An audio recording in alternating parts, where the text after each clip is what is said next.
Bismillahirrahmanirrahim. Assalamualaikum warahmatullahi wabarakatuh. Kami dari Magister Manajemen ingin mewawancarai teman kita, yaitu Mbak Riza, sebagai pelaku usaha. Perkenalkan, nama saya Jadi Tama dan teman saya. Di sini kami ingin mewawancarai usaha yang dijalankan oleh Mbak Riza.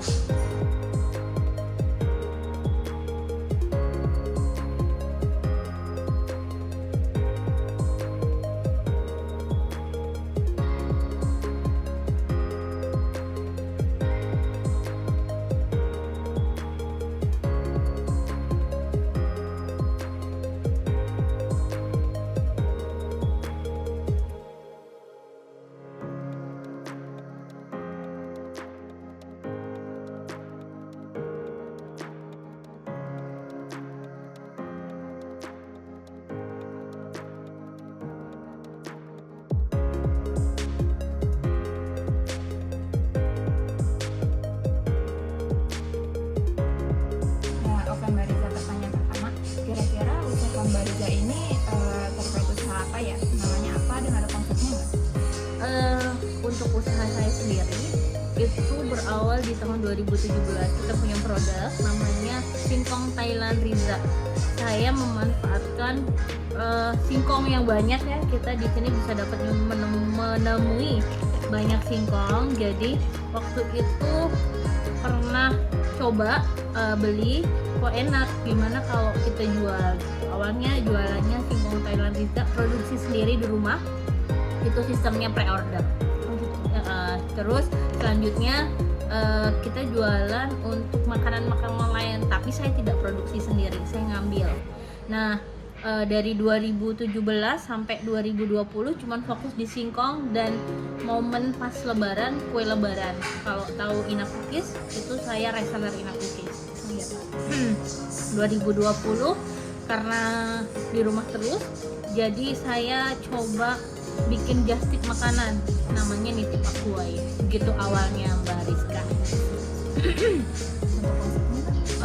Untuk konsepnya yang singkong Thailand tadi sampai hari ini masih produksi, tapi made by order. Jadi dibuat kalau ada orderan. Tapi biasanya kalau ramenya itu di order pas bulan Ramadan karena bisa buat takjil. Jadi singkong Thailand itu singkong di atasnya ada fla lalu diparutin keju. Untuk usaha Nitip Akuai itu kira-kira produknya apa aja, Kak? Untuk Nitip Akuai itu awalnya idenya dari beberapa temen yang pengen makan sesuatu makanan dari daerah. Waktu itu kan lockdown, nggak bisa kemana-mana, jadi banyak makanan kuliner dari Semarang, Jogja, Solo yang banyak itu dijastipin. Jadi konsepnya nitip, nanti dikirim ke rumah dulu, baru saya kirim langsung ke konsumen. Gitu. Untuk jenisnya, contoh ya, itu ada bakpia dari Jogja, tahu ya? Tahu? Bakpia. Iya. Terus ada tahu bakso dari Semarang, Ungaran, tahu bakso Bu Puji. Terus ada gudeg kaleng, ada sambel, ada banyak sih. Jadi makanan-makanan jastip. Kalau yang sampai hari ini, jadi kan itu dimulai 2020 sampai 2024, yang bertahan hanya beberapa gitu, Pak.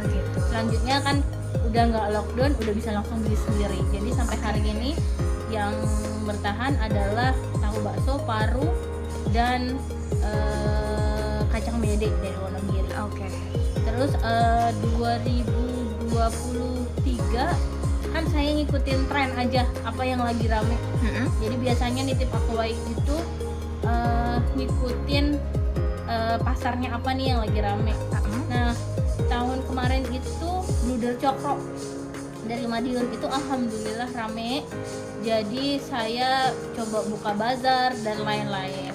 Dan juga di 2021 balik lagi nih, 2021 sampai dengan 2022 itu saya sempat ngirim untuk produk-produk dari UMKM kita. Misalnya ada jengkol yang udah divakum, ada sambal, ada dulu sempat viral tuh bakso aci tuh, Bakso aci.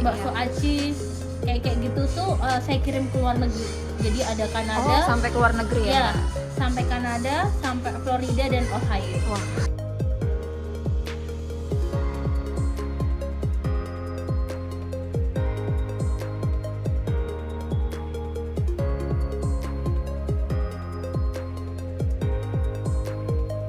Oke Mbak Riza, untuk pertanyaan selanjutnya, gimana nih cara Mbak Riza memastikan apakah bahan baku digunakan itu halal sesuai dengan standar yang terdapat syariat Islam?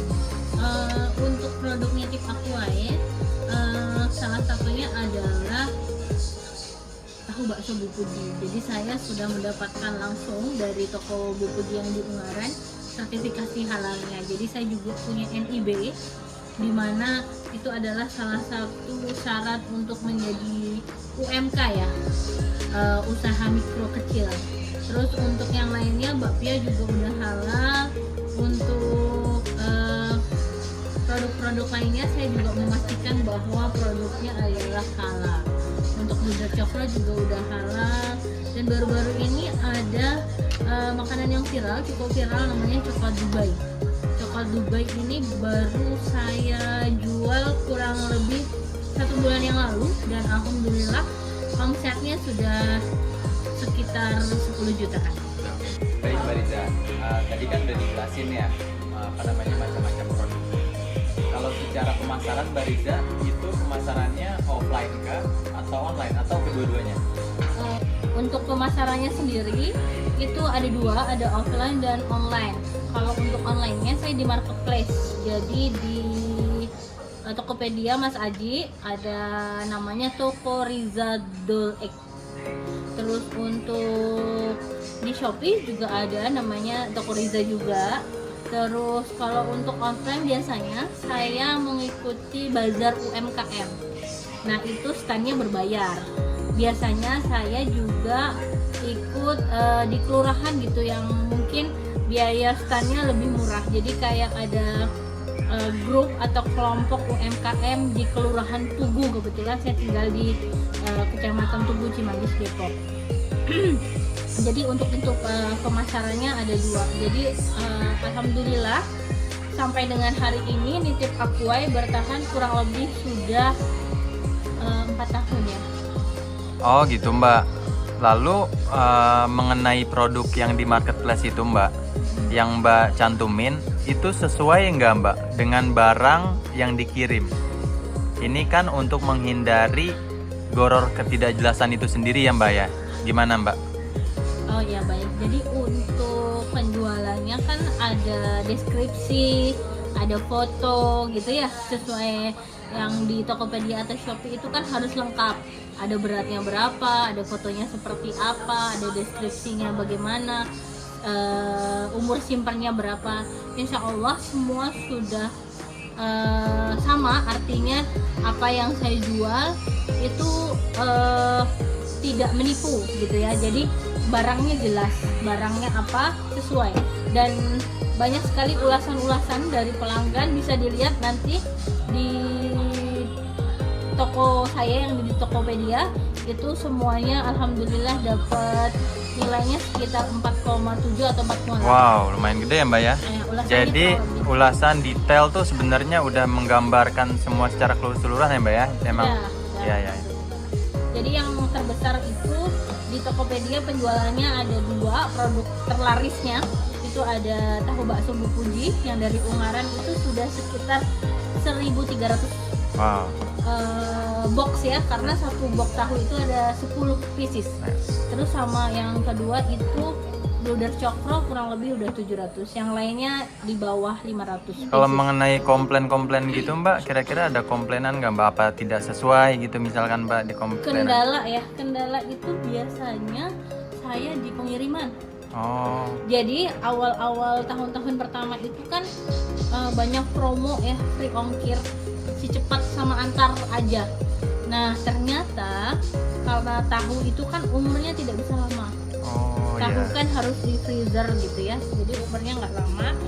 Kalau keluar kota dulu saya nggak tahu, kan masih belajar ya, keluar kota itu perkiraan 1-2 hari sampai, ya ada yang 3-5 hari, akhirnya basi. Oh ya, jadi itu kendalanya ya Mbak ya. Jadi sekarang saya nonaktifkan Antar Aja dan Si Cepat. Jadi saya lebih menyarankan pembeli untuk menggunakan Grab, Gojek sama Paxel. Jadi someday atau instan. Jadi itu jauh lebih aman. Untuk makanan ya, karena resikonya lebih tinggi. Oke.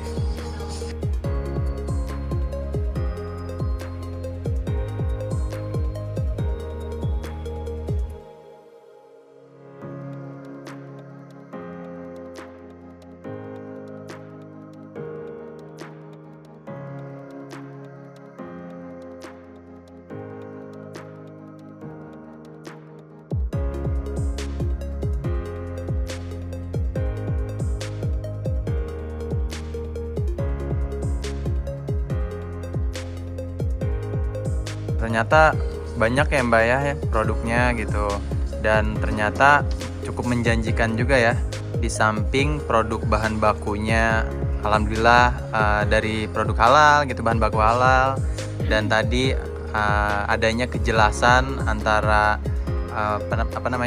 produk yang dicantumin di marketplace dengan aslinya itu emang benar-benar sama ya Mbak ya, dan ada detail-detail ya. Betul. Oke Mbak, kira-kira nih Mbak nih, untuk kedepannya Mbak, apa rencana yang Mbak Riza buat untuk pengembangan usaha Mbak, dan kira-kira saran apa gitu Mbak yang ingin Mbak sampaikan selaku pelaku usaha yang udah cukup lumayan berhasil gitu Mbak? Kira-kira apa Mbak pesannya Mbak? Oke. Baik, jadi kalau untuk berhasil sih saya rasa belum, saya masih belajar. Karena umurnya masih kurang lebih 4 tahunan ya usaha yang saya jalankan. Ya kuncinya adalah istiqomah. Istiqomah itu adalah konsisten untuk berjualan. Jadi kalaupun pasang surut kan wajar ya, namanya juga dagang. Jadi kadang laku, kadang nggak laku gitu. Tapi tetap jualan. Artinya harus bisa memanage atau mengatur produk-produk apa aja yang masih diminati pelanggan saat ini. Terus untuk ke depan saya berharap saya punya mimpi, saya punya toko sendiri. Jadi nanti saya impiannya punya toko di rumah saya sendiri. Jadi saya punya satu ruangan gitu ya, saya bikin sendiri dengan produk-produk saya. Mimpinya, pernah tahu nggak teman-teman ada pisang madu Bunani yang di Selipi, Tanjung Duren, ya sempat viral ya. Itu tuh saya terinspirasi dari sana. Jadi di sana itu awalnya cuman jualan pisang. Sekarang kalau kita ke tokonya sana ada makanan khas seluruh Indonesia, apa aja ada. Jadi pisang goreng Bunani bekerja sama dengan beberapa makanan khas oleh-oleh dari Indonesia dijual. Jadi nggak perlu terbang dulu misalnya ke Bali untuk mendapatkan pai susu atau bakpia legong gitu ya. Jadi harapannya saya punya toko seperti itu, jadi bisa berkembang nantinya, karena 99 pintu itu ada di dada. Kita mengikuti kisah Rasulullah. Jadi seperti itu pengembangannya, mimpinya bisa jadi pengusaha, nggak perlu kerja lagi sama orang, dan kita bisa gaji orang, jadi bisa bermanfaat buat orang lain. Oke, terima kasih Mbak. Semoga usaha yang Mbak jalankan terus berkembang dan semakin diminati ya Mbak ya, dan berkah tentunya ya, Mbak. Ya, semoga usaha saya diberikan keberkahan oleh Allah. Amin. Lalu satu lagi ya buat teman-teman, tadi kan ada pertanyaan terkait memulai usaha gimana gitu ya. Kalau pengen punya usaha, awalnya niat dulu nih. Dan niatnya apa? Niat terus dimulai, bukan dipertanyakan atau tanya ke semua orang misalnya, aduh aku usaha apa ya, kasih saran dong, usaha apa nih yang kira-kira bisa menguntungkan gitu ya, nggak Rizka. Jadi bingung sendiri, padahal jawabannya ada di diri sendiri. Usahanya itu yang kamu sukai, yang kamu melakukannya dengan sepenuh hati. Misalnya nih Niza sukanya baju, sukanya jilbab di fashion. Jadi Niza mulailah jualan atau riset dulu